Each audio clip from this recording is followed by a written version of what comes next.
வணக்கம், நான் நயினார் நாகேந்திரன் பேசுகிறேன். வரும் 22ஆம் தேதி மதுரையில் முருக பக்தர்கள் மாநாடு நடைபெற இருக்கிறது. அனைவரும் கலந்து கொண்டு சிறப்பிக்குமாறு அன்போடு வேண்டுகிறேன். நன்றி, வணக்கம். முருக பக்தர்கள் மாநாடு ஜூன் 22 மதுரையில். இடம் அம்மா திடல், பாண்டிக்கோவில் அருகில். முருகன் அருள் பெற அழைக்கின்றார்கள். பாஜக சிந்தனையாளர் பிரிவு, தமிழ்நாடு. ஈரான் இஸ்ரேல் இடையிலான இந்த போர் அப்படிங்கிறது மிகவும் முக்கியமான ஒரு கட்டத்தை எட்டியிருக்கிறது. கிட்டத்தட்ட கிளைமேக்ஸ் நெருங்கிவிட்டது. எங்க போர் நடந்தாலும் சீஸ்ஃபயர், அமைதி பேச்சுவார்த்தை அப்படின்ட்டு இருந்த டொனால்ட் ட்ரம்ப் ஒரு அதிரடியா இறங்கி நேத்து பதிவிட்ட ஒரு 2 ட்வீட் ரொம்ப ரொம்ப பரபரப்பை ஏற்படுத்தி இருக்கிறது. ஈரான் ஒருவேளை இந்த போர்ல ஒரு வெற்றிகரமான பாதையில் இருந்துச்சு அப்படின்னா அதோடைய தலைவர் ஒளியணும்னு அவசியம் இல்ல. இப்போ இஸ்ரேலுடைய பிரதமர் பெஞ்சமின் நெத்தன்யாஹூ இருக்கிறார் அந்த பக்கம். அவர் இப்ப கூட ஐநால போய் இது சம்பந்தமா பேசிட்டு தான் வந்துட்டு இருக்கிறாரு. சோ அங்க ஒரு நார்மல்சி இருக்கு. பட் ஈரான்ல அந்த நார்மல்சி இல்ல அப்படிங்கிற அந்த விஷயத்த வச்சு ஈரான் இந்த போர்ல ஒரு வீழ்ச்சியை நோக்கி போய்கொண்டிருக்கு அப்படின்ட்டு தெரியுது. ஒரு அரபு மீடியால ஒரு வீடியோ, அந்த வீடியோ ஈரானுடைய அபிஷியலான அக்கௌண்ட்ல இருந்து வரலனாலும் கூட ஈரானுடைய நட்பு நாட்டில் இருக்கக்கூடிய இந்த அரபு மீடியால இவங்க ஒரு நியூஸ் ஃப்ளோட் பண்ணிருக்காங்க. அது எப்படி ஃப்ளோட் பண்ணிருக்காங்கன்னா, கிட்டத்தட்ட நாங்க இந்த போருடைய இறுதிக்கு வந்துட்டோம், எங்களுக்கு வேற வழி இல்ல, எங்களுக்கு இருக்கக்கூடிய ஒரே வழி அணு ஆயுதம் தான்.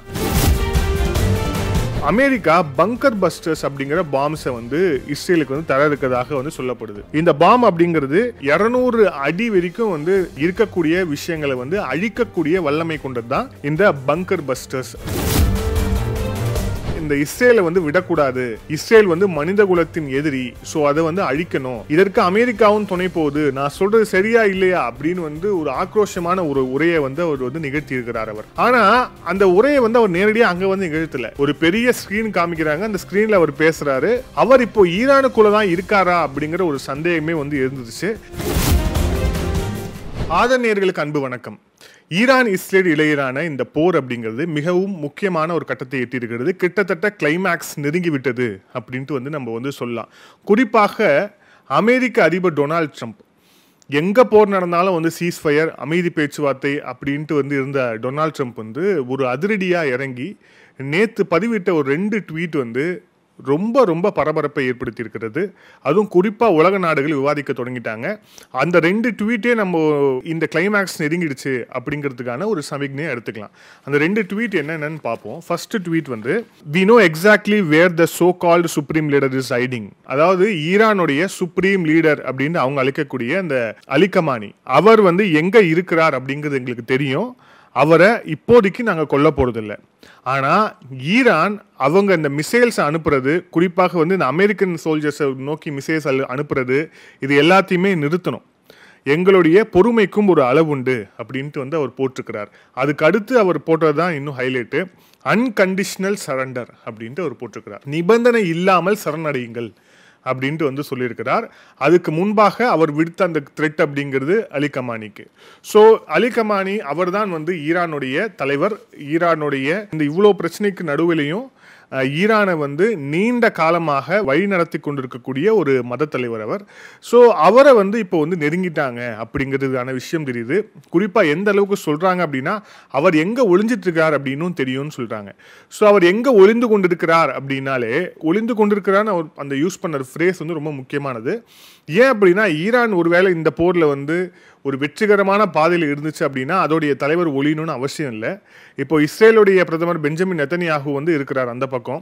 அவர் இப்ப கூட ஐநால போய் இது சம்பந்தமா பேசிட்டு தான் வந்துட்டு இருக்கிறாரு. ஸோ அங்க ஒரு நார்மல்சி இருக்கு. பட் ஈரான்ல அந்த நார்மல்சி இல்லை அப்படிங்கிற அந்த விஷயத்த வச்சு ஈரான் இந்த போர்ல ஒரு வீழ்ச்சியை நோக்கி போய்கொண்டிருக்கு அப்படின்ட்டு தெரியுது. அதே மாதிரி இந்த வீழ்ச்சியோடைய அந்த சமிக்ஞை, இந்த போருடைய முடிவு அப்படிங்கிறது ஈரானுக்குள்ள ஒரு ஆட்சி மாற்றத்தை கொண்டு வர வேண்டும் அப்படிங்கிற அந்த முனைப்புல தான் இஸ்ரேலும் அமெரிக்காவும் இணைந்து இப்ப செயல்பட்டு வராங்க அப்படிங்கிறது ரொம்ப தெளிவா தெரியுது. இப்போ அதோடைய அடுத்த கட்டம் என்னவா இருக்கும் அப்படின்னா, ஏற்கனவே இருக்கக்கூடிய அவங்களுடைய அந்த சுப்ரீம் லீடர்னு சொல்லக்கூடிய அந்த அலி கமானி அவரை கொல்வதுதான் இதற்கான முடிவாக இருக்கும் அப்படிங்கிற விஷயம். ஏற்கனவே இஸ்ரேலுடைய டிஃபென்ஸ் மினிஸ்டர் நேற்று பேசும்போது என்ன சொல்லியிருந்தார் அப்படின்னா, ஈராக்ல சதாம் ஹுசைனுக்கு ஏற்பட்ட அதே விஷயம் இப்போ இவருக்கும் ஏற்படுவதற்கான வாய்ப்பு இருக்கு அப்படின்ட்டு ஒரு எச்சரிச்சிருந்தார். அந்த எச்சரிக்கை அப்புறம் டொனால்ட் ட்ரம்ப் இப்போ சொல்லியிருக்கிறத பார்த்தோம் அப்படின்னா, இவர்கள் ஈரானுடைய அந்த சுப்ரீம் லீடரை நெருங்கிட்டாங்க. அதே மாதிரி எந்த நேரத்திலையும் என்ன வேணால் நடக்கலாம் அப்படிங்கிற அந்த ஒரு விஷயம் ரொம்ப வந்து தெளிவாக தெரியுது அப்படிங்கிறத பார்க்குறோம். ஓகே, இது வந்து மொதல் விஷயம். இல்லை, ரெண்டாவது விஷயம் என்ன அப்படின்னா, ஈரான் அவங்களுடைய போரில் வந்து ஒரு விஷயத்தை வந்து மாற்றிருக்கிறாங்க. அவங்களுடைய அந்த டாக்டிக்ஸை வந்து மாற்றிருக்கிறாங்க. அந்த டாக்டிக்ஸை அவங்க மாற்றினதுக்கான ரொம்ப முக்கியமான காரணம் அப்படிங்கிறது, இந்த போர் வந்து நீண்ட நாள் போவோங்கிறது மட்டும் இல்லை, இஸ்ரேலால் இந்த தாக்கு பிடிக்க முடியாது, இஸ்ரேலுக்கு ஒரு சேதத்தை ஏற்படுத்தணும் அப்படிங்கிற மைண்டில் வச்சு அவங்க வந்து பண்ணியிருக்கிறாங்க. அது என்ன டாக்டிக்ஸ் பண்ணியிருக்காங்க அப்படிங்கிறத வந்து நம்ம வந்து பார்ப்போம். அதிக அளவில் மிசைல்ஸை வந்து தொடர்ச்சியாக ஏவிக்கொண்டே இருந்த ஈரான் இப்போ வந்து ஒரு 2 நாட்களாக வந்து அந்த ஏவக்கூடிய அந்த மிசைல்ஸோடைய ரேஞ்சை வந்து கம்மி பண்ணி, குறிப்பாக அந்த ரேஞ்சுங்கிறத தாண்டி அதோடைய அளவை வந்து கம்மி பண்ணியிருக்கிறாங்க. முன்னாடிலாம் வந்து தொடர்ச்சியாக வந்து ஒரு குவியலா 20, 30, 50ன்னு சொல்லிட்டு மிசைல்ஸை வந்து அனுப்பிட்டு இருந்தவங்க இப்போ அது வந்து எந்த மாதிரி மாறி இருக்கு அப்படின்னா, அது வந்து எப்படி சொல்றாங்கன்னா ஸ்மால் வேவ் 3 to 5 மிசைல்ஸ் அப்படிங்கிற அளவுக்கு வந்து மாறி இருக்கு. இந்த டாக்டிக்ஸை வந்து ஒரு 2 நாளாக வந்து ஈரான் வந்து கடைபிடிச்சிட்டு இருக்காங்க. இதுக்கான முக்கியமான காரணம் என்ன அப்படின்னா, இஸ்ரேலுடைய இந்த ஏர் டிஃபென்ஸ் சிஸ்டத்தை வந்து ஜாஸ்தியாக வந்து தயாராக்கிறதுக்கான ஒரு விஷயம் வந்து இங்கே நடந்திருக்கு. குறிப்பாக இஸ்ரேலுடைய அயன் டோம் தெரியும், அப்புறம் வந்து தாடு அதுவும் தெரியும்.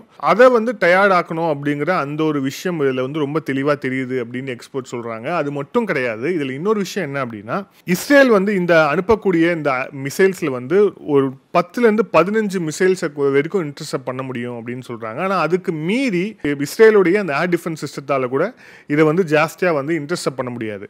ஆனால் இப்போது ஈரான் அனுப்பக்கூடிய அந்த மிசைலுடைய காஸ்ட்டை விட இஸ்ரேல் வந்து அதை வந்து இந்த ஏர் டிஃபென்ஸ் மூலிமா வந்து இன்டர்செப்ட் பண்ணுறதுக்கான காஸ்ட் அப்படிங்கிறது ஜாஸ்தி.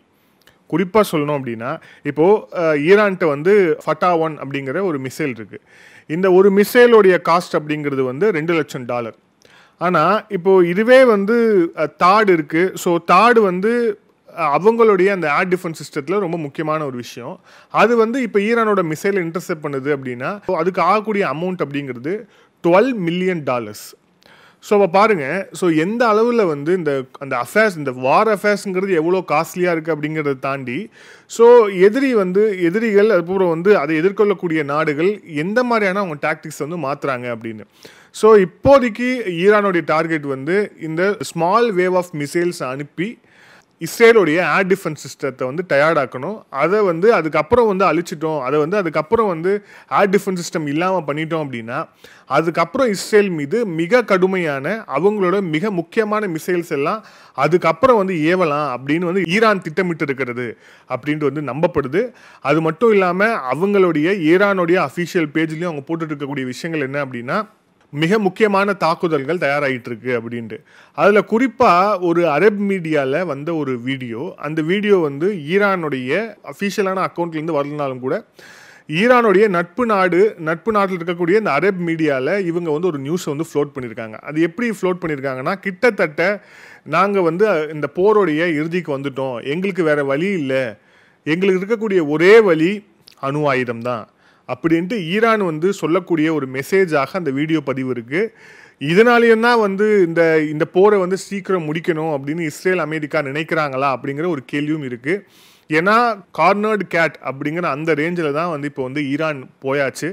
ஸோ ஈரானுக்கு தன்னை தற்காத்துக்கொள்ளணும் அப்படின்னா அதுக்கு இருக்கக்கூடிய ஒரே ஒரு வழி அணு ஆயுதம் அப்படிங்கிற அந்த நிலையை நோக்கி வந்து போயிருக்கு.